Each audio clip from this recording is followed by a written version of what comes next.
It started like any other night. The hum of the ceiling fan above me, the soft glow of the clock on the nightstand reading 2:34 a.m., and the familiar creak of floorboards in the hallway. Except tonight, that creak was too deliberate, too careful. My eyes snapped open, and I strained to hear more. Footsteps. Faint, almost cautious, as if someone were trying not to wake me. Olivia? I called out groggily, but there was no answer. Just the sound of the steps fading toward the living room. For a moment, I considered ignoring it. Maybe she couldn't sleep and decided to tidy up. It wouldn't be the first time. But something didn't feel right. There was a tension in the air, a subtle shift that made my instincts bristle. I got up quietly, careful not to make a sound, and padded down the hall. The faint light from her phone illuminated her silhouette as she crouched over something on the coffee table. She was so engrossed she didn't notice me standing there. Olivia? I said again, my voice firmer this time. She jumped, clutching her phone to her chest like a guilty teenager caught sneaking out.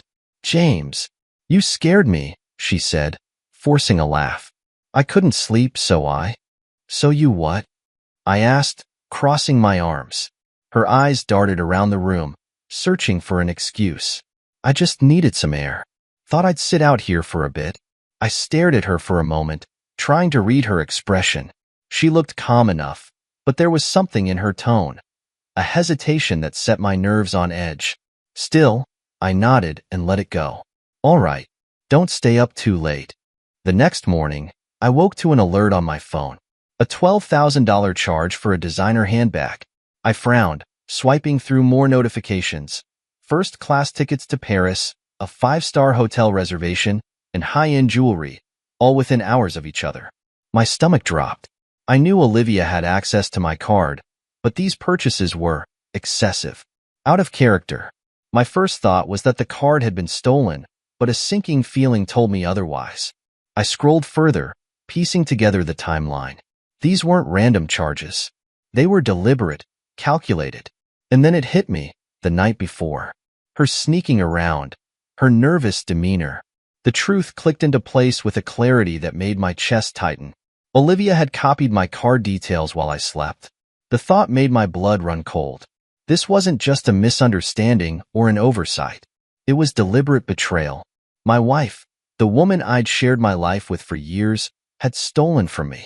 I stared at the list of charges, the total climbing into the tens of thousands, and felt a mixture of anger, hurt, and disbelief. I couldn't confront her, not yet. I needed more information. I combed through my emails and financial alerts, cross-referencing the transactions. Each purchase painted a clearer picture. Luxury goods, extravagant travel plans, indulgences meant for someone who had no intention of being caught. By midday, I was in full detective mode. I checked the security cameras, reviewing footage of her leaving the house early that morning. She'd been careful, wearing a scarf and sunglasses, but it was her. I could see it in her posture, the way she moved. The realization stung. This wasn't a momentary lapse in judgment. This was premeditated. And if the purchases were any indication, Olivia had no intention of stopping. When she came home that evening, I acted normal. We had dinner together, exchanged pleasantries, and talked about her day as if nothing had changed. But inside, I was a storm waiting to break. I watched her carefully, noticing the little things I'd overlooked before. The way she avoided eye contact, the way her laughter felt forced. She was hiding something, and now I knew exactly what it was. That night, as she slept soundly beside me, I lay awake, staring at the ceiling. Questions swirled in my mind, each one heavier than the last. Why had she done it? What had I missed? Was this about money, or was it something deeper? A crack in our marriage I hadn't seen until now? But beneath the questions was a simmering resolve. Olivia thought she was clever, that she'd gotten away with it. But she had underestimated me. This wasn't over. Not by a long shot. I sat in my office, the morning sunlight streaming through the blinds, reflecting off the untouched coffee on my desk. In front of me was the credit card statement, or rather, the damning list of charges Olivia had racked up in less than a day. Designer bags, first-class tickets, 5-star hotels. The grand total had ballooned to an obscene amount, and yet, I wasn't panicking. No, I was calm. Too calm. Because I knew something Olivia didn't. The card she'd so carefully stolen wasn't exactly what it seemed. You see, I've spent years working in fraud detection. It's my job to anticipate deception, to think like someone who's trying to get away with the unthinkable. That's why I created the dummy card. An account tied directly to an intricate monitoring system designed to flag unusual transactions and alert the necessary authorities. It was a tool I used to bait and track high-level fraudsters. Never in my wildest dreams did I think it would ensnare my own wife. As I stared at the statement, my phone buzzed with a familiar notification. Another charge, $4,200 for a diamond bracelet. The tracking software flagged the location immediately, a boutique in Paris. I leaned back in my chair, the reality sinking in. Olivia was already en route. Paris, the city of lights, romance, and betrayal. My phone buzzed again, this time with a text from an old friend, Marcus, who worked security at the airport. Hey, James. Saw Olivia at the terminal this morning. She was with some guy. Looked cozy. Boarding for Paris. Thought you should know. I stared at the message, my stomach tightening. A man? Of course, there was a man. The purchases, the extravagant getaway. It wasn't just about indulgence. She wasn't escaping alone. She was running with him. I didn't respond to Marcus right away. Instead, I opened the tracking dashboard on my laptop. Every transaction Olivia made was mapped out in real time. Restaurants, boutiques, hotels. It wasn't just a trail of her movements. It was a timeline of her betrayal, each charge another stab in the back. I could feel the anger bubbling beneath the surface, but I forced myself to stay composed. Anger wouldn't help me now. Precision would. Patience would. This wasn't the time for rash decisions. It was the time to let her dig her own grave. As the hours passed, the notifications kept rolling in. A $1,500 dinner at a Michelin-starred restaurant. A $7,000 suite at a luxury hotel. Tickets to a private wine tasting. Each transaction painted a picture of indulgence, of a life she was funding with the card she thought was her golden ticket. But I knew better. Every dollar she spent was another brick in the case building against her. The fraud detection team was already on high alert, monitoring every move. Federal authorities had been notified, and the web was tightening around her with every passing moment. By the end of the day, I'd pieced together enough to confirm the full extent of her betrayal. Olivia wasn't just stealing from me. She was flaunting it. She'd crossed a line I never thought she'd even approach, and now there was no coming back. That evening, I sat in the living room, staring at the empty space where Olivia usually sat. The house felt quieter, colder. I thought about the years we'd spent together, the promises we'd made, and I wondered, was any of it real? Had it all been a facade, a game she'd been playing while I was none the wiser? My phone buzzed again, another notification. This time, it was a booking for a private yacht in Monaco. I couldn't help but laugh, not out of amusement, but disbelief. She was living a fantasy, a life funded by stolen money, oblivious to the consequences hurtling toward her. And then, a new thought crossed my mind. What would she do when the house of cards came crashing down? When she realized the life she tried to steal was nothing more than an illusion? Would she blame me? Would she try to manipulate her way out of it? I set my phone down and leaned forward, my elbows resting on my knees. There was no point in wondering. The truth was already in motion, and Olivia was walking straight into the trap she'd set for herself. All I had to do was wait. For the first time in days, I felt a sense of control. This wasn't about revenge. It was about justice. Olivia thought she'd won, that she was living the high life while I sat at home, clueless. But she had underestimated me. She didn't know who she was dealing with. I picked up my phone and replied to Marcus's text. Thanks for the heads up. Let me know if you hear anything else. The crisp Parisian air must have felt intoxicating to Olivia as she stepped off the plane. She had the perfect companion by her side, Mark, the man she'd been secretly seeing for months. Together, they walked through the Charles de Gaulle terminal, oblivious to the storm brewing back home. Their destination? A world of luxury, indulgence, and betrayal, all funded by the card she thought was her ticket to freedom. From my office thousands of miles away, I watched it all unfold in real time. Every extravagant charge, every decadent meal, every lavish purchase appeared on my screen like a breadcrumb trail of deceit. Olivia might have thought she was living her dream, but to me, it was a meticulously documented case building itself against her. Their first stop was a luxury boutique in the heart of Paris. A $12,000 handbag, a $15,000 custom suit for Mark, and accessories worth more than most people's annual salary. The receipts told the story of their arrogance, their belief that they were untouchable. Each swipe of the card was another nail in the coffin, and I let them hammer away, knowing that every detail was being flagged and recorded. The notifications came faster than I could read them. Dinner at a 3-Michelin-starred restaurant, $4,500. A private tour of the Louvre after hours, $8,000. It was almost laughable how brazen they were. They weren't just spending money. They were flaunting it, parading through the city as if the world owed them everything. For a week, I monitored their escapades. From Paris to Monaco, they left a trail of indulgence wherever they went. Private yachts, designer jewelry, champagne flowing like water. Mark played the role of the charming accomplice, his arm draped around Olivia as they strolled through the streets of Monte Carlo, posing for photos and reveling in their temporary paradise. But even paradise has its limits. What Olivia didn't realize was that her fantasy was being dismantled with every transaction. The dummy card wasn't just a tool for monitoring. It was a net, tightening around her and Mark with every swipe. The authorities were already involved, and the case was growing stronger by the hour. I'd spoken with the fraud detection team and federal investigators, ensuring that every detail was meticulously documented. Olivia and Mark thought they were untouchable, but the reality was far different. By the 5th day, their spree took a darker turn. The charges became erratic, desperate. A $30,000 withdrawal from an ATM in Monaco, likely to fund something they couldn't charge to the card.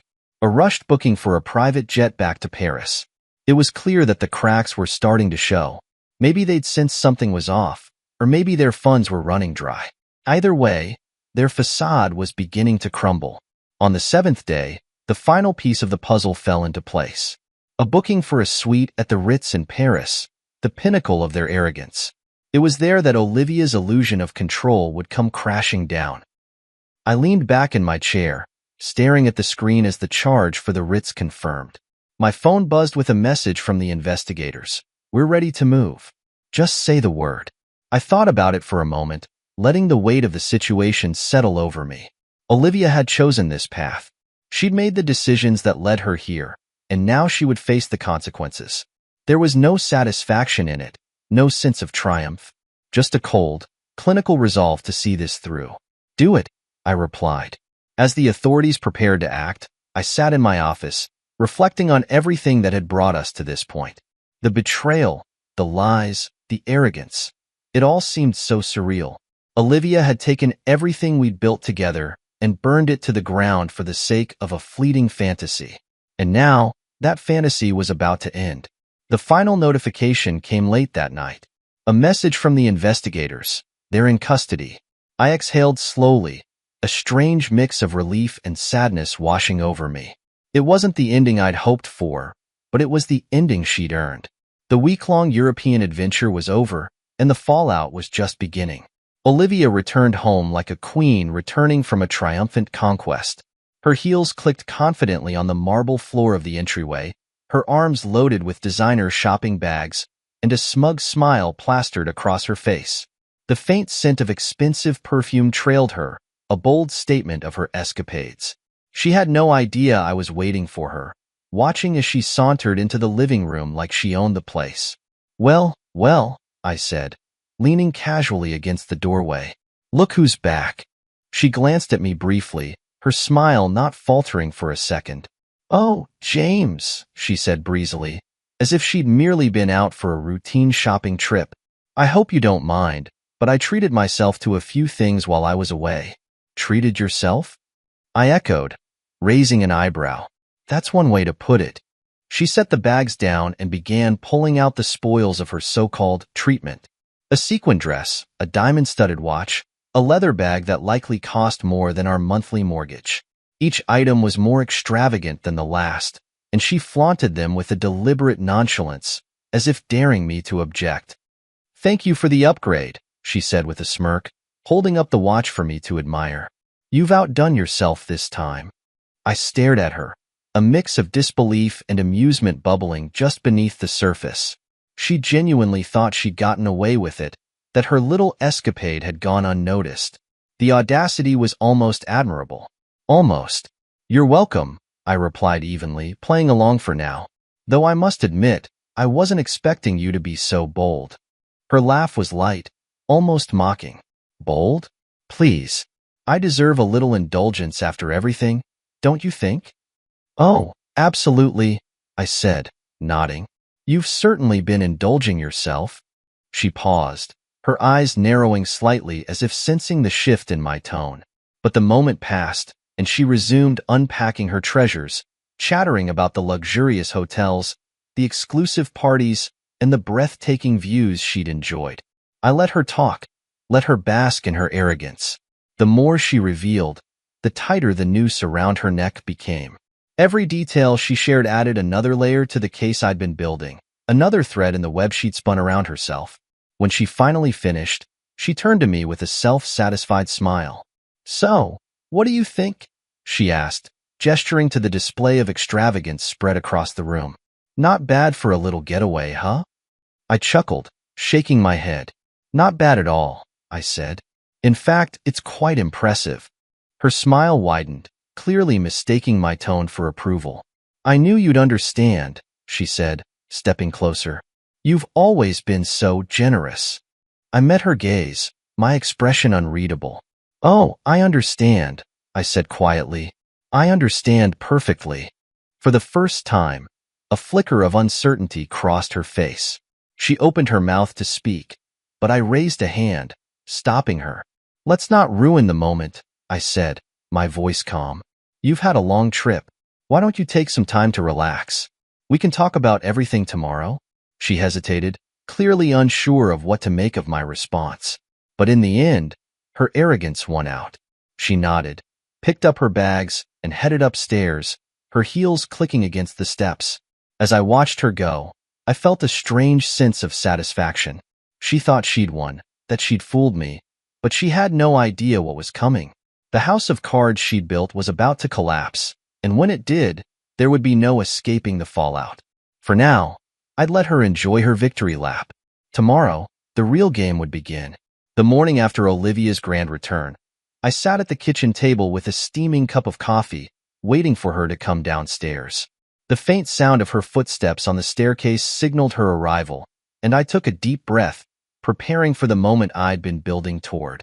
She entered the kitchen with her usual air of confidence, dressed impeccably, as though she were ready to attend a high-society brunch.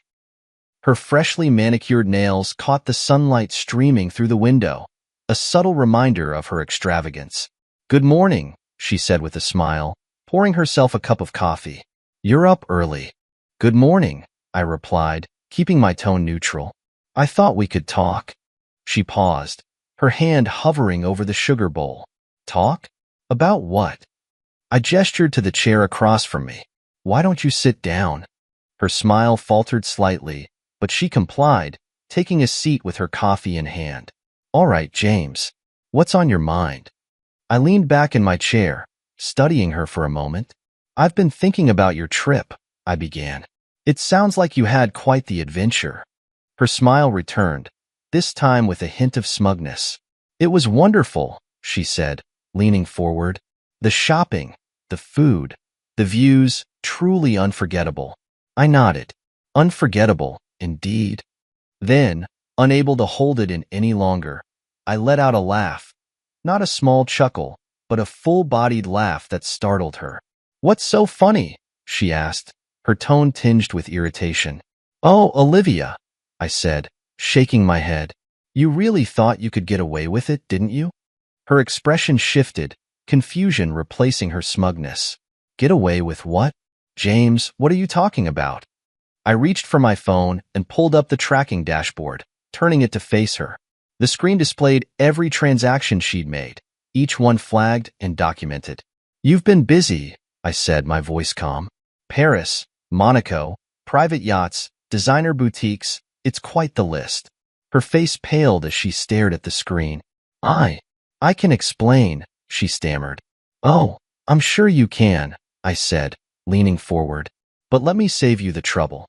That card you used? It's not what you think it is. It's a dummy card tied directly to my fraud detection system. Every purchase you made was flagged, tracked, and reported in real time. Her mouth opened and closed like a fish out of water. Her usual confidence completely evaporated. James, I didn't know. You thought you'd outsmarted me, I said, cutting her off. You thought you could steal from me, mock me, and get away with it. But you underestimated me, Olivia. You always have. Tears welled in her eyes, but I wasn't moved. This wasn't the time for pity or forgiveness. And Mark? I continued, my voice growing colder. Your little partner in crime? He's part of the case now, too. Every charge you made together only strengthened the evidence against both of you. Her hands trembled as she placed her coffee cup on the table. James, please. I didn't mean for it to go this far. I wasn't thinking. You weren't thinking? I repeated, my tone sharp. No, Olivia, you were thinking. You were thinking about yourself, about how much you could take before I noticed. But now, it's over. She reached across the table, her voice desperate. James, I'm sorry. I'll make it right. Please, just give me a chance to fix this. I pulled my hand back, shaking my head. It's out of my hands now, I said. The authorities have everything they need. They'll be here soon to sort this out. The color drained from her face entirely. The authorities, she whispered. That's right, I said, standing up. You wanted to play this game, Olivia. Now you get to deal with the consequences. As I walked out of the kitchen, leaving her to sit in stunned silence, I felt a strange mix of emotions. There was no joy in her downfall, no satisfaction in her despair. But there was relief. Relief that the truth was finally out, that I could begin to move on from the web of lies she'd spun around us. The truth had been revealed, and there was no turning back. The knock on the door was sharp and precise, echoing through the house like a harbinger of judgment. Olivia froze in the living room, her hands gripping the edges of the couch as though it might anchor her to some semblance of reality. I stood nearby, arms crossed, watching her unravel. James, she whispered, her voice trembling. What did you do? I didn't answer. Instead, I walked to the door and opened it, revealing two federal agents. They were dressed in crisp suits, their expressions stern but professional. Mr. James Carter? One of them asked. I nodded. That's me. Come in. They stepped inside, their presence commanding the room. Olivia shrank back as their eyes landed on her. Mrs. Olivia Carter? The lead agent said, his tone formal. She didn't respond at first, her lips trembling as she glanced at me for help. When I didn't offer any, she nodded weakly. Why, yes, that's me. We're here to inform you that you're under arrest for fraudulent use of financial information, unauthorized transactions, and conspiracy to commit fraud, the agent continued, pulling out a pair of handcuffs.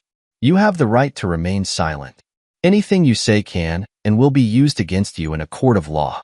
No, Olivia cried, backing away. There must be some mistake. James, please, tell them. This isn't what it looks like. I remained silent, my expression unreadable. Her pleas echoed in the room, but they fell on deaf ears. The agents moved toward her, one gently but firmly taking her arm to guide her toward the door. James, she screamed, tears streaming down her face. Please, I didn't mean to hurt you. I thought the card was a gift. I didn't know it was a dummy account. You have to believe me. I shook my head slowly, my voice calm but cold. Olivia, you knew exactly what you were doing. You copied my card while I was asleep, planned your little getaway, and spent weeks living a lie. This is just the natural consequence of your choices. Her knees buckled, and the agents had to hold her up as they guided her toward the door. She continued to plead, her voice growing more desperate with each step. Please, James, don't let them take me. I'll make it right, I swear. I'll pay back everything. Just give me another chance. I followed them to the doorway, watching as they led her outside. A small crowd of neighbors had gathered, their curious eyes peeking from behind curtains and front porches. Olivia's sobs filled the air, a stark contrast to the calm demeanor of the agents. Before they placed her in the back of their car, she turned to look at me one last time. Her makeup was smudged, her face pale, and her eyes filled with a mixture of fear and desperation. "James," she whispered, her voice barely audible. I'm sorry." I held her gaze for a moment, then turned away without a word. The sound of the car door closing behind her felt like the final punctuation mark on a chapter I'd never expected to write. As the car pulled away, I stood on the porch, watching it disappear down the street. The neighbors began to retreat, their curiosity sated, leaving me alone with my thoughts. For the first time in weeks, the house felt quiet, peaceful. Inside, I sat down on the couch and stared at the space Olivia had occupied just moments ago. Her betrayal had shattered the life we'd built together, but in its place, I felt a strange sense of clarity. The storm had passed, and now, it was time to rebuild. The doorbell rang again, and I opened it to find one of the agents standing there. He handed me a card with a phone number on it. "If you have any further questions or need to provide additional information, give us a call," he said. "Thank you," I replied, taking the card. He nodded and left, leaving me to close the door and lean against it. The weight of everything that had happened pressed down on me, but beneath it, I felt a sense of freedom. Olivia's actions had hurt me deeply, but they had also revealed the truth, a truth I could no longer ignore. As I stood there, I realized that this wasn't just the end of our marriage. It was the beginning of something new, a chance to reclaim my life, to move forward without the shadow of betrayal hanging over me. And for the first time in a long time, I felt ready to take that step. The fallout was swift and unforgiving. By the time the news broke about Olivia's arrest, it was as though a dam had burst, releasing a torrent of judgment and disdain. In our social circles, whispers turned to headlines, and headlines turned into public scorn. Her once polished and envied reputation was now the subject of ridicule and condemnation. Friends who had once admired her for her charm and poise now turned their backs, distancing themselves as though her betrayal might somehow taint them. Invitations to events dried up, and her name was quietly removed from the committees and organizations she had once championed. Even her closest confidants were left speechless, unsure how to reconcile the woman they thought they knew with the one exposed by her actions. Her lover, Mark, was the first to abandon her. The moment he realized the legal storm he'd walked into, he disappeared without a trace, leaving Olivia to face the consequences alone. It was almost poetic, really. The man she'd chosen over me, the one she'd risked everything for, had vanished like a ghost at the first sign of trouble. At work, the ramifications were equally severe.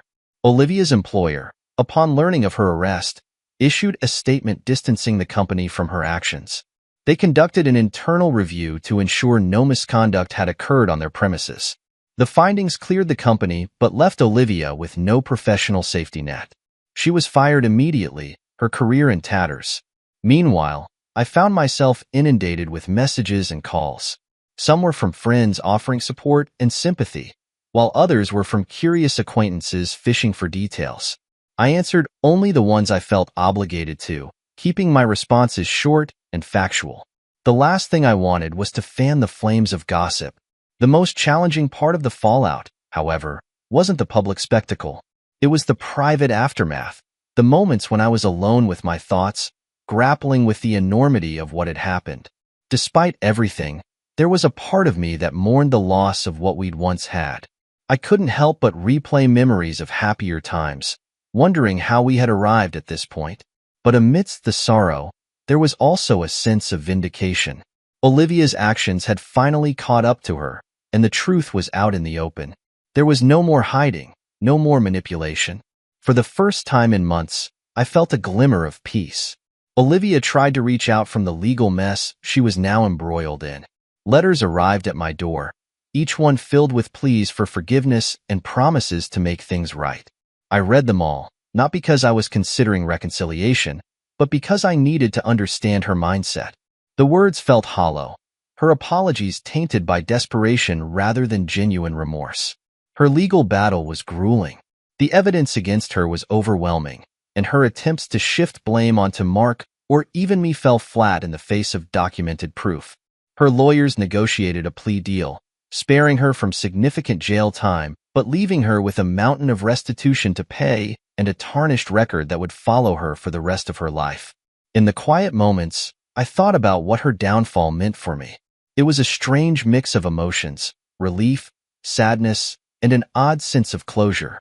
I hadn't wanted this ending, but it was the one we'd arrived at, and I knew I had to accept it. The world moved on, as it always does. The headlines faded, replaced by new scandals and stories. Olivia's name became a cautionary tale, a reminder of how quickly things could fall apart. And for me, life began to settle into a new normal. I redecorated the house, removing traces of her presence and replacing them with things that brought me comfort and joy.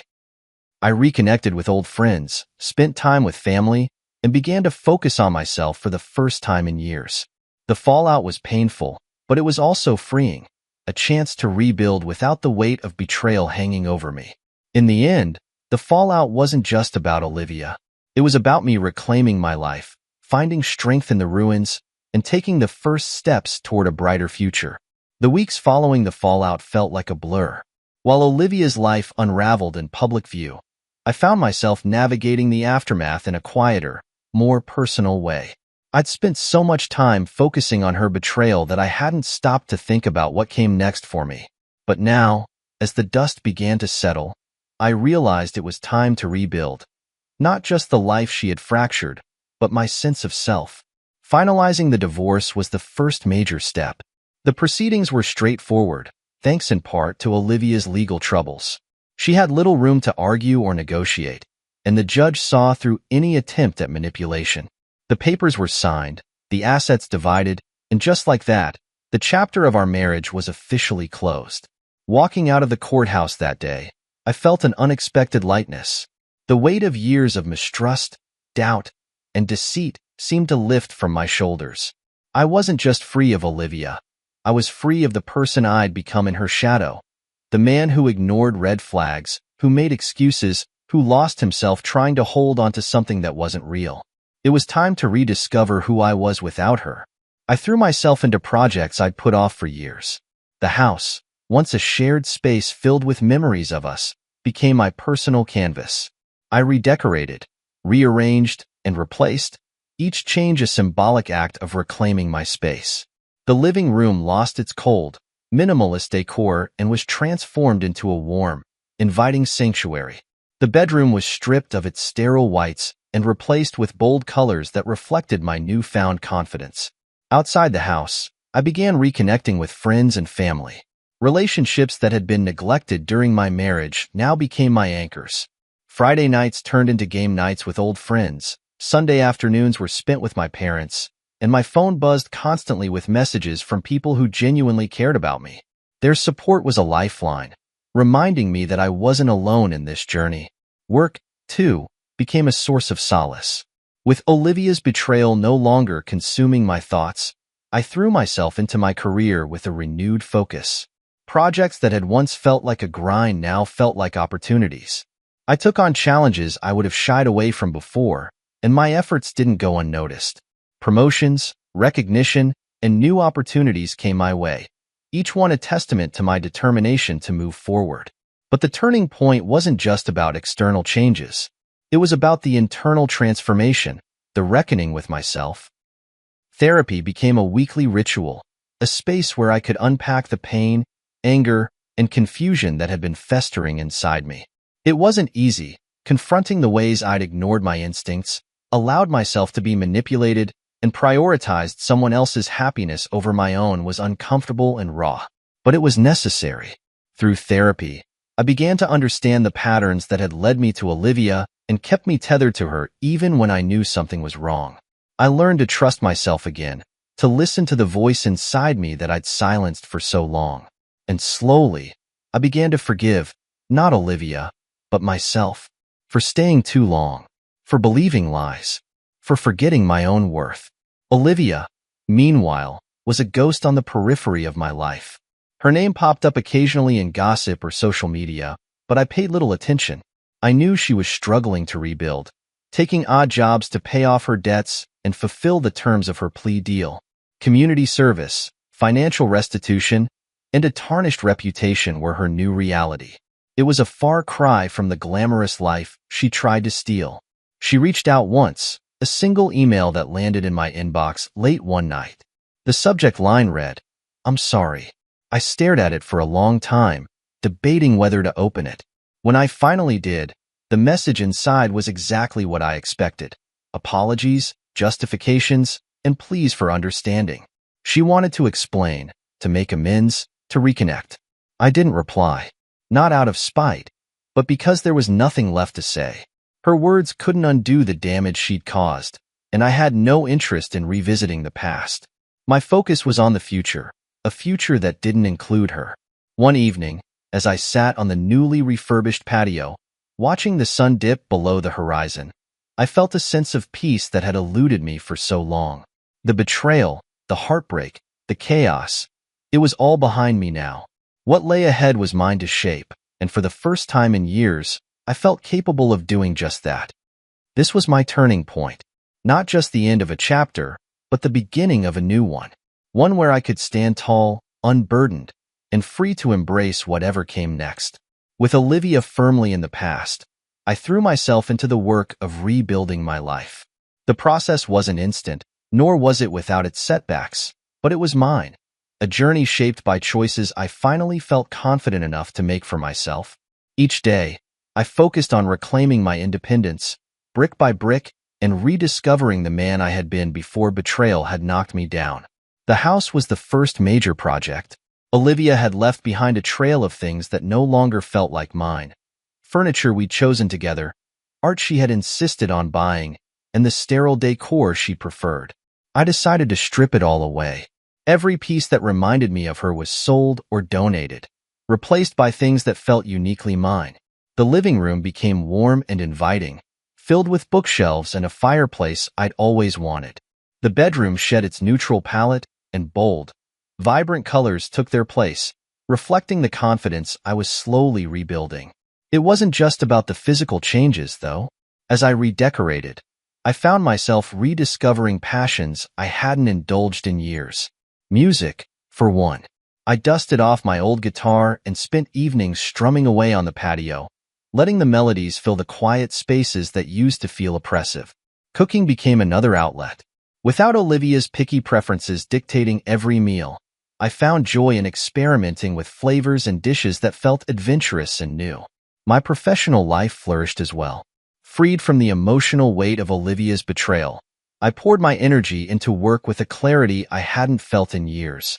Projects that had once seemed overwhelming now felt like challenges to conquer. I sought out new opportunities, tackled problems with a fresh perspective, and watched as my career soared to new heights. Promotions came quickly, along with the respect of colleagues who noticed the change in me. But perhaps the most profound transformation was in my relationships. Friends and family, who had watched me endure the fallout of my marriage with quiet concern, now rallied around me.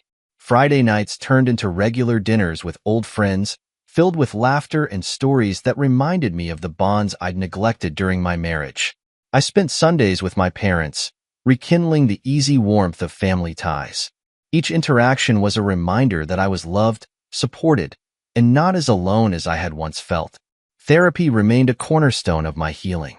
My sessions became less about unraveling the pain Olivia had caused and more about understanding myself, my needs, my boundaries, and my aspirations. I learned to trust my instincts again, to listen to the voice inside me that I had silenced for far too long. Through this process, I realized that my independence wasn't just about being free from Olivia. It was about reclaiming my sense of worth and believing that I deserved a life filled with joy and authenticity. One of the most surprising changes came in my social circle. I found myself drawn to people who exuded positivity and strength, individuals who challenged me to grow rather than drain me of energy. Their influence was transformative, showing me that the company I kept was just as important as the life I built. These new friendships became a source of inspiration, reminding me of the possibilities that lay ahead. Even in moments of solitude, I found peace. The The silence that had once felt suffocating now felt like a canvas, a space where I could reflect, dream, and plan for the future.